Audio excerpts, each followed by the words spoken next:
not quite sure about this horizontal, vertical thing. I might appear a different direction, but anyways. This is a cool book. It is written by a Hong Kong author about Tibet, Lin Hsiao. So in this book, he actually talks about how tea drinking is like so ingrained in Tibetan culture. And then at like some point, he also talks about how it's like, even among westernized Tibetans, they will first serve the tea, then they will serve you Coke, like Coca-Cola or Pepsi-Cola. And I never experienced this, maybe because most of the Tibetans I've met are like just like beyond rituals, but like, yeah, like in the more formal context, he mentioned that they will first serve traditional butter tea and then offer the option of Coke afterwards.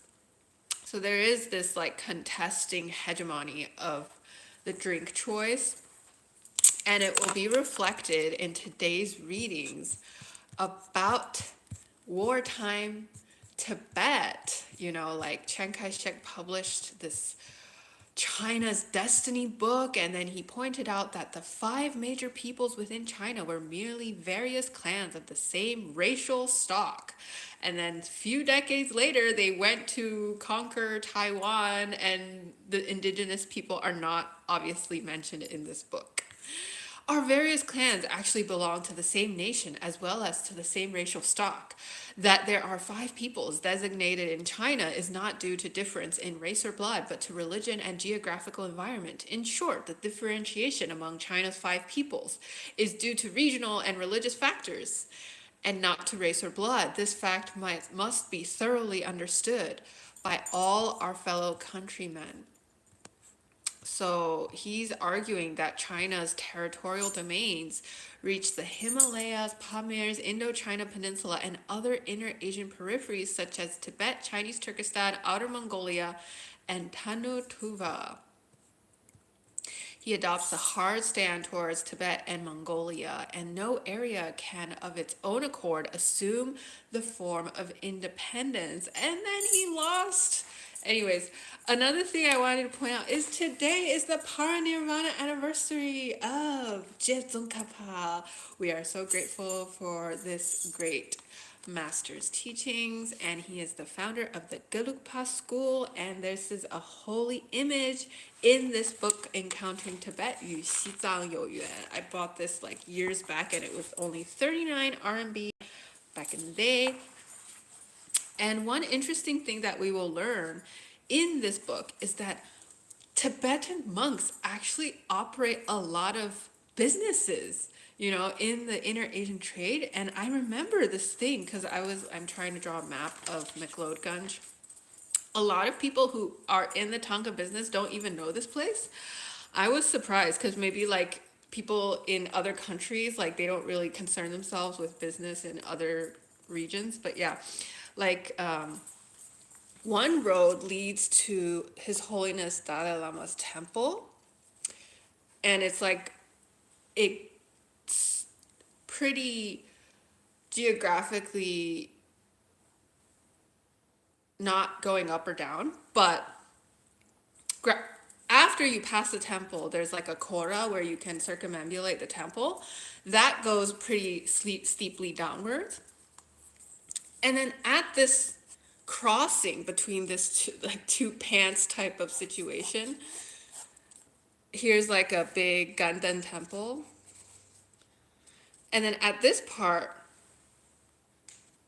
right here, I remember there was like a shop. And the person sitting at the counter taking people's money for goods, guess what? Was Tibetan, or I guess he could speak Tibetan. I'm not sure. I've never asked him, but like he was a very burly, big monk. And I never had the courage to go inside because I knew in the back of my mind that like there's some Buddhist precept that, you know, if you're a monastic, you shouldn't be holding money. And so I was afraid that if I gave him money, like my goods would be considered like invalid or something because we were in like a holy city. But I guess those rules don't apply when you're living in exile, I guess. So yeah. Back to this book by Dr. Lin. He mentions a very interesting Khampa trader. So we'll get into that. Chiang Kai Shek's momentary confidence in the possibility of restoring China's lost territories should be understood in the context of not only a changing international environment, but also a shifting domestic political situation. In 1942, following the removal of the Muslim leader Ma Bu-qing from the Gansu corridor, Chongqing successfully extended its direct authority into western Gansu.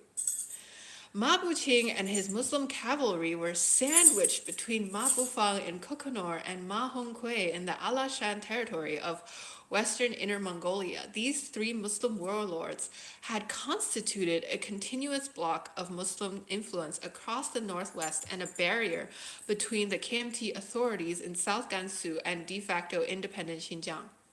In early 1942, Chongqing had triumphantly broken up this Muslim bloc by ordering Ma Bu-qing to transfer his troops to Caidam Basin of Kokonor on the grounds of colonizing and guarding that area. Chongqing also endeavored to persuade Ma Bu-fang to collaborate with Chiang Kai Shek in helping the KMT gain control of western Gansu. In return, Chongqing later issued an order allowing Ma Bu-fang to take over the forces in Caidam. By doing so, Ma Bu-qing's political and military authority in the northwest thus came to an end. In 1942 July, Ma Bu-qing's 30,000 Muslim cavalrymen moved from their Gansu corridor garrison post across the Qilianshan Richthofen Mountains. This is the first time I'm hearing of this name. Okay, I knew Qilianshan, but not like this thing. I'll write it down in Han Chinese, Mandarin. This is Qilianshan. To settle down in the Caidam Basin in northwestern Kokonor. This move, as one report in 1942 observed, also marked the end of the legend of Ma Bu-qing, who for the past 25 years had been a crack horseman fighting the guarding the Gansu, Qinghai, and Ningxia deserts, grasslands, and oases. Shortly thereafter, Chiang Kai Shek's troops began to move into the strategically important Gansu corridor on the road to Xinjiang, garrisoning the long strip of land west of the Yellow River, and they were to be found, as the British diplomat observed during wartime, in every district city as far west as the furthest outposts of Gansu province in the sands of Central Asia. The successful outmaneuvering of Ma Bu-qing's Muslim influence over western Gansu province also contributed to Chiang Kai Shek's first inspection tour of the warlords' domains of Kokonor, Ningxia, and the KMT's newly taken Gansu corridor in the summer of 1942. During his visits to these border regions, Chiang took pains to negotiate with the frequently obstinate warlords to ensure that they would wholeheartedly cooperate with Chongqing and fight against the Japanese. In Qinghai, Chiang also addressed local Muslim tribesmen and members of the Mongolian and Tibetan nobility who had heretofore only paid token tribute to Chinese suzerainty and who might shift their political allegiance from China to Japan as they saw fit. In Ningxia, Chiang openly appealed to the local Muslim leadership for full cooperation with the KMT. He promised Governor Ma Hongkui, who had been ruling in western Inner Mongolia since the early 1930s, that more financial resources could be expected from Chongqing. In return, Chiang Kai Shek urged that the KMT should henceforth have greater authority in the military and political affairs of this border region. Shortly after Chiang's inspection tour, a flurry of KMT government officials, military advisors, and political organizations began to arrive in Ningxia to supervise local affairs. The political pressure from Chongqing became so great that Ma Hongkui eventually instructed all Muslim ahons, meaning the muftis, like the people who said prayers in his province, to adopt KMT nationalist ideology and patriotism in their daily sermons. Damascus 2025. I was like seeing like the live stream of some Christmas thing in Damascus. I'm like, this'll be your last one, guys. Okay, this was done for the mixed purpose of counteracting the Japanese enemy as well as the Chinese communists who were governing the nearby border region. Almost simultaneously, the Xinjiang warlord Sheng Shicai brought about a change of policy that would put an end to his long and independent rule in Chinese Central Asia. Expecting that Germany would defeat Russia, Sheng swung from a pro-Soviet to an anti-communist stance and tried to patch up his relations with the KMT regime. In the autumn of 1942, Madame Chiang, accompanied by Wu Zhongxing and General Zhu Shaoliang, then the KMT's 8th War Zone commander, flew to the capital city of Xinjiang and negotiated with Sheng. The result of these discussions was outwardly satisfactory to Chongqing, for shortly afterwards, Sheng made a declaration announcing his full allegiance to Chiang Kai Shek. Soon after, the KMT provincial headquarters was inaugurated formally in Urumqi. Yakushi. For the first time since 1928, the national flag and the KMT party flag could be flown throughout Xinjiang, and the Chongqing Waijiaobu Ministry of Foreign Affairs was able to dispatch its own officials to Urumqi charged with the conduct of the foreign affairs of this province. Meanwhile, the Chiang Kai Shek's force, now deployed in Gansu Corridor, marched further northwest and was stationed in Hami. That's a city region in Xinjiang. The well-known Soviet 8th Regiment Infantry Force, on the other hand, was obliged to withdraw from eastern Xinjiang. Toward the end of 1943, when Sheng Shicai realized that Russia's defeat was neither imminent nor even likely, he attempted once more to reverse his policy. Sheng failed, and in 1944, Chongqing replaced him with Wu Zhongxing, a move that symbolized the nationalist government's temporary success in asserting its political authority in Chinese Turkestan. The return of Xinjiang province to the nationalist fold allowed Chongqing to undertake its state-building projects in Central Asia for the first time since 1928. In late 1943, Chongqing began to launch its fresh land settlement policy in eastern Xinjiang. More than 20,000 Han Chinese were moved from Sichuan proper to Hami and Tuarfan to do reclamation work. There was also a series of KMT programs of cultural and economic development aimed at an eventual strengthening of political and administrative control in the Central Asian borderland. In addition, according to the first-hand report of the British Consul General at Kashgar, after the successful opening of several pack routes from China to Soviet Central Asia, nationalist authority had considerably infiltrated southern Xinjiang, and the change the KMT brought about in the local area was thorough. In Kashgar, the KMT party branch was established in the spring of 1943. In the public places in every oasis city, Sheng Shicai's photos were replaced by photos of Sun Yat-sen and Chiang Kai Shek. Even the police cap badge was changed. The Tibetan agenda in a new political milieu. It was fundamental for the authority of Chongqing to have reached the borderlands of Chinese Turkestan and Muslim-ruled territories. It therefore came as no surprise when KMT policy banners took positive steps to devise new ways of bringing another lost dependency, Tibet, under closer nationalist control. Among various plans broached around 1942 to 43, Chiang Kai Shek's military advisors devised a set of political measures that merit scrutiny. In a joint conference attended by several top governmental bodies in March 1943, the KMT military staff unusually proposed the gradual abolition of Tibet's political religious dual system.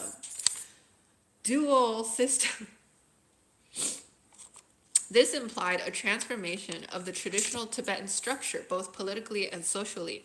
Given that the KMT regime had previously always maintained that the Tibetans should be granted autonomy within the Chinese Republican system, this change in position was significant. First, while claiming to preserve Tibet's autonomy to strengthen the existing Chinese mission in Lhasa, top KMT military leaders were meanwhile proposing that Chongqing should send in more pro-Han minority lamas and political activists from unoccupied Western Inner Mongolia to Lhasa.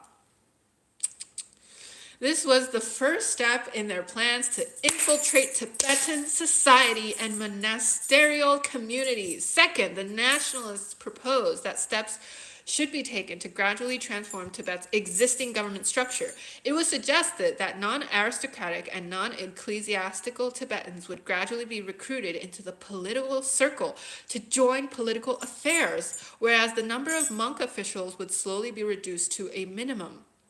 Last but not least, it was also suggested that the KMT regime should dispatch well-trained Han Chinese monks to Tibet to participate in local monasterial affairs and encourage Han-Tibetan Buddhist interaction. The nationalist military officials believed that with time and effort, the political system would eventually be separated from the religious sectors, and a new, purely secular governmental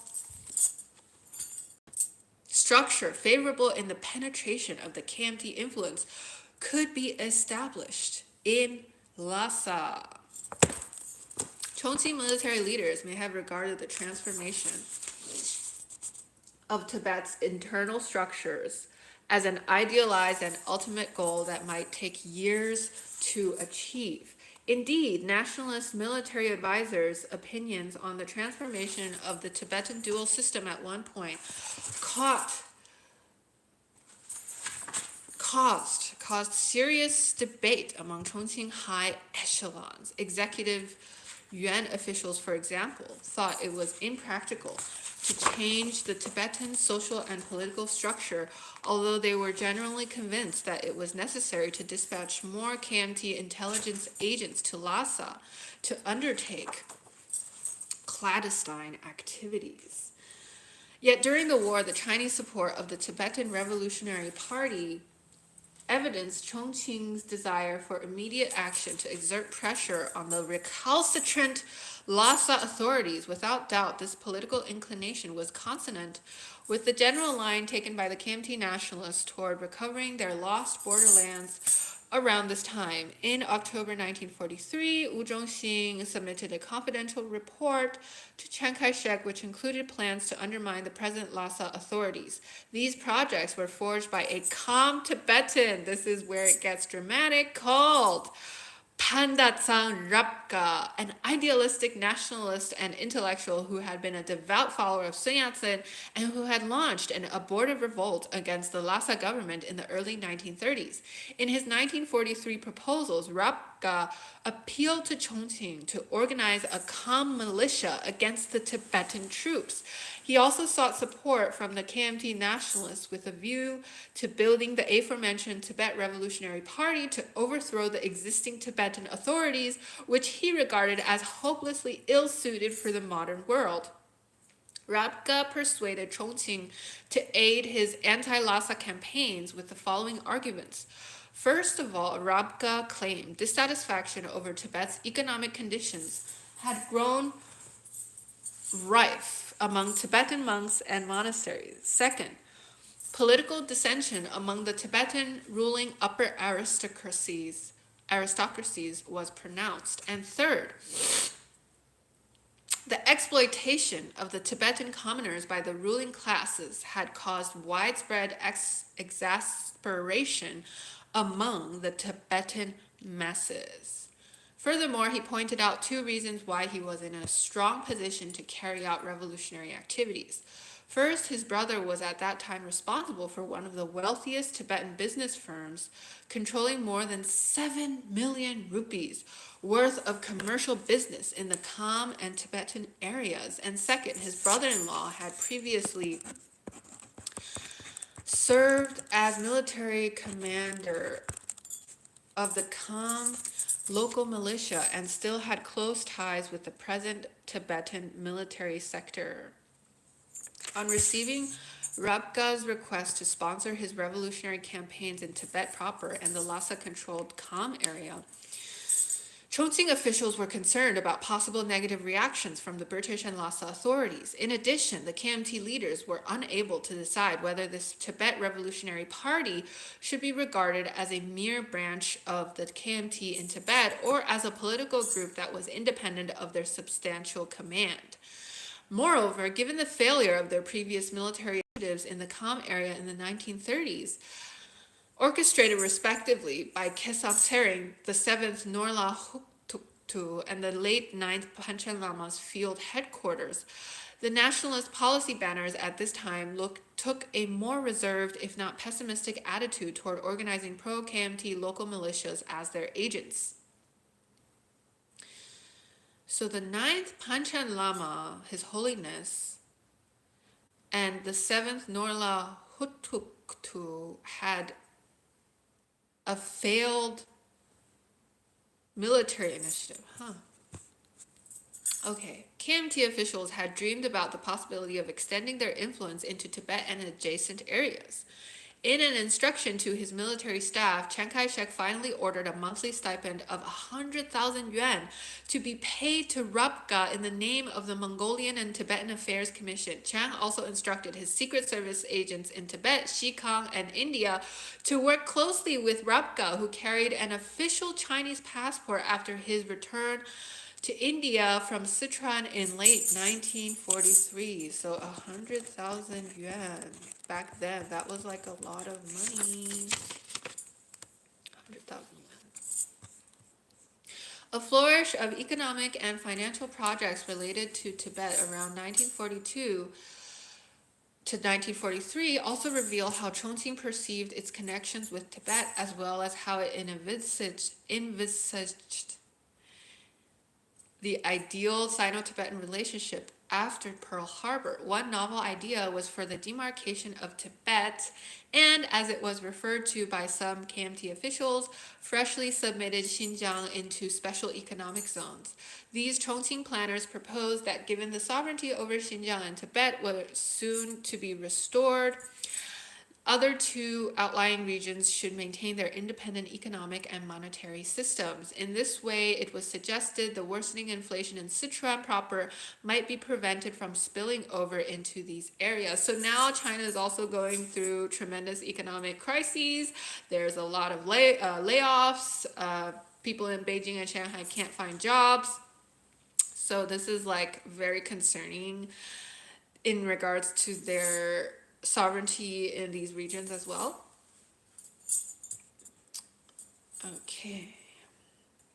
KMT policy designers also suggested that regulations for currency exchange between Southwest China and these newly proposed frontier economic zones should be promulgated as soon as possible with a view to meeting the expected blooming commercial intercourse between Sichuan proper and the frontiers. There's also a lot of jokes about how like women in Sichuan are like hoes for people in this region. But anyways, thanks for listening, and I hope you have a great new year.